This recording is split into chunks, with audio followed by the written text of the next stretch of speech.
জি জি বলেন। আমরা দিনাজপুর জেলা কার্যালয় থেকে এসেছি এনফোর্সমেন্ট অভিযানে। আমাদের আজকের এনফোর্সমেন্টের অভিযোগের বিষয় ছিল বিএডিসি সার ডিলার নিয়োগের বিভিন্ন অনিয়ম এবং কোটি কোটি টাকার বাণিজ্যের এরকম একটা অভিযোগ ছিল। তো আমরা রেকর্ড পত্র এখান থেকে সংগ্রহ করেছি। এটা হচ্ছে আপনার যুগ্ম পরিচালক সার বিএডিসি। তো ওনারা যেটা করেন মূলত হচ্ছে আবেদনগুলো গ্রহণ করেন এবং এগুলো ফরওয়ার্ডিং দিয়ে জেলা সার এবং বীজ মনিটরিং কমিটিতে প্রেরণ করেন। ওখান থেকে হচ্ছে রেজুলেশনের মাধ্যমে ডিসিশন হয়। তো আমরা এখান থেকে রেকর্ড পত্র নিয়ে দেখবো। আর পরবর্তীতে আমরা এখন এক্সটেনশন অফিস, কৃষি এগ্রিকালচার এক্সটেনশন অফিস যেটা এখানে যাচ্ছি, ওখান থেকে রেকর্ড পত্র নিয়ে এবং তথ্য সংগ্রহ করবো। এগুলা যাচাই করে আমাদের প্রতিবেদন আমরা কমিশনে জমা দিব। আমাদের এখন এক্সটেনশন শেষ হয় নাই, আমরা এখন এক্সটেনশন অফিসে যাচ্ছি। এখানে আমরা যেটা দেখলাম যে এখানে যিনি উনি হচ্ছে অফিস সহকারী,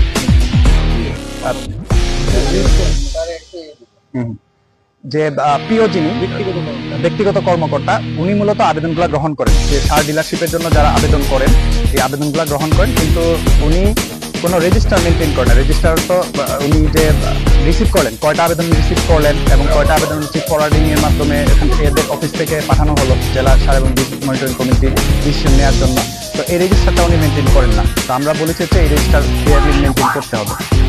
আমরা এখান থেকে জ্ঞান নিলাম যে আমাদের রেজুলেশনগুলো কমিটি সার এবং বীজ মনিটরিং কমিটির রেজুলেশন এবং হচ্ছে এখানে কতজন ডিলারশিপ পেয়েছেন এই একটা তালিকা নিয়েছি।